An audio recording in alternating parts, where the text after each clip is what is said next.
Hello and welcome back to my YouTube channel. If you haven't met me yet, my name is Gabriel Stockton. I live here in San Diego, California. I'm a full-time plein air watercolor painter. And I just wanted to share something really cool. I was just recently at the San Diego Air and Space Museum. And let me pull up the photo of the area I was painting at, and I want to share something that's kind of near and dear to my heart. What's the difference in copying and being inspired by an artist of old? So I'm going to play the video here shortly of me painting on location from one of my Watercolor Wednesdays. It's a Facebook Live I do at 10 a.m. Here's my sketch and I'm starting to paint. But what I want to share is what's on my heart, and I'm being very transparent right now in sharing this. How do we go from being inspired as opposed to copying one's art? Well, first of all, I was very impressed and excited to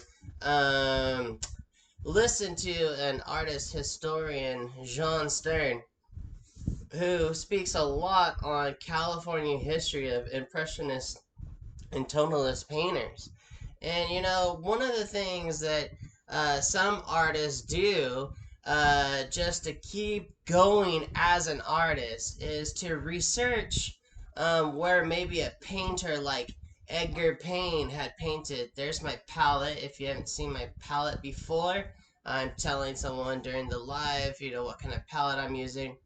And so, some of these artists will go and kind of find these places that these painters, these forerunners, uh, had gone out and paint. And this is something similar.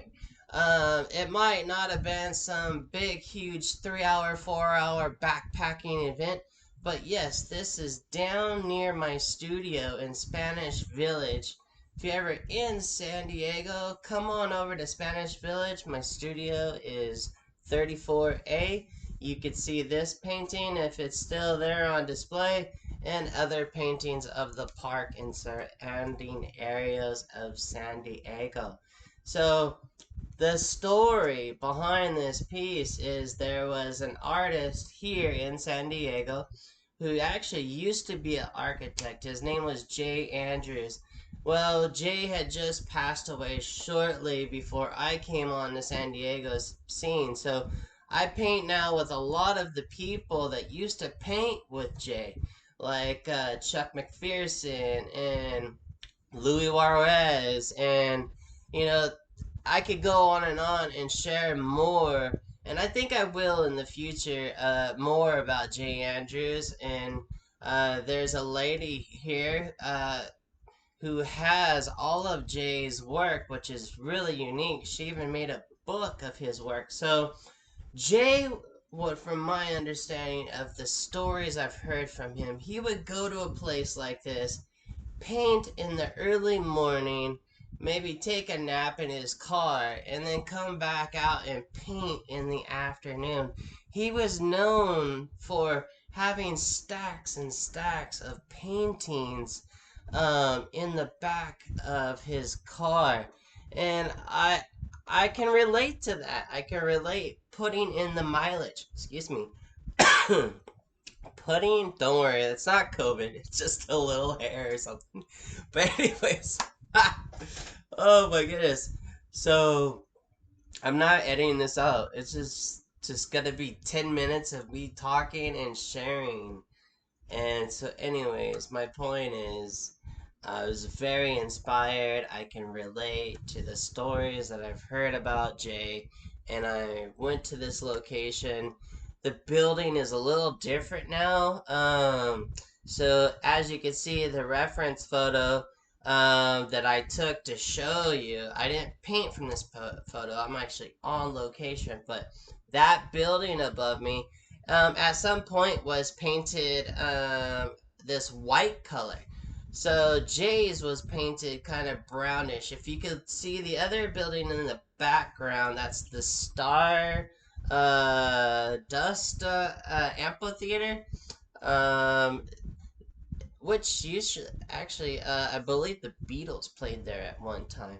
So anyhow, some of these buildings have been restored here and there. As you can see, San Diego has been there. It's got so much great history. It's just like going and visiting like a big wonderful park. There's so much to see. There's stuff for everybody with the museums and whatnot. So you can find some inspiration. I would definitely suggest you visiting Balboa Park when you are in San Diego area. Um, so I'm not really a person that is known for painting planes. I am a shape painter though. So I am looking at a very unique shape, and it's all about composition here. You can't hear what's going on in this atmosphere, but there's planes flying over that are going to land in the San Diego airport. And Jay, in his composition, he had put a plane at that top left upper hand corner. Well, when I looked up, I had seen these cool like jet plane clouds. Like if you ever been to like an air show and the jet planes go by and leave the streaks in the sky, I end up putting like that, something like that here shortly. And so just being there, experiencing maybe something similar to Jay, but just putting in the just the painting time and really enjoying uh you know uh in college and in my foundation years, they had us paint from the master's works. But what would it be like as an instructor telling your student to go to that place and go paint right where possibly the artist stood before? I'm putting in that plane in the background just so I could push the plane that's in the foreground forward. So really leaving some soft edges for that plane, not having to go too hard. You'll see here just as the atmosphere is going to change when I put in these little subtle details that I saw. I left the tip of the plane to the very last. Why would I do that? Well, I wanted to be really confident. So, with watercolor, you work from the lightest color to the darkest color. But what's to say if I do the easy parts first so that I feel confident in my brush strokes and my uh, building of this painting to save the very intense part that needs to be done. And that's exactly what I did here. It got really intense to not really mess this up for you guys and myself. I'm not a performer, but I did want to hopefully inspire you guys to get out and paint. I'm working with Daniel Smith Paints. This brush I have right now is an Escoda brush. It's a Escoda Perla, maybe a 10 or a 12. Could even be a 14.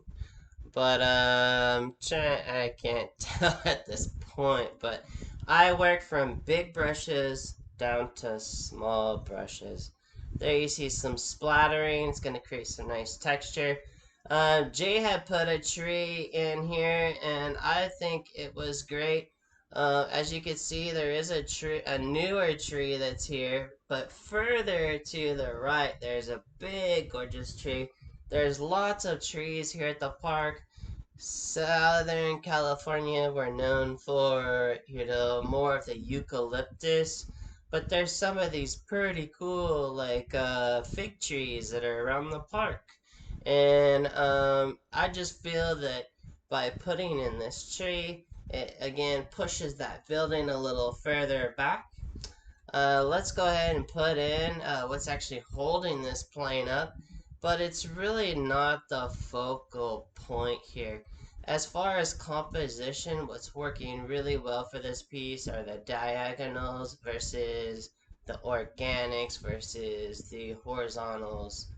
But if you'd like to know more about what I do, please visit my website, gabrielstocktonfineart.com. There's some more videos on there. There's definitely more videos here. Come join me at my Instagram, where I post daily videos of painting reveals, where I pull off the tape, which is one of the funnest parts to look at in a painting.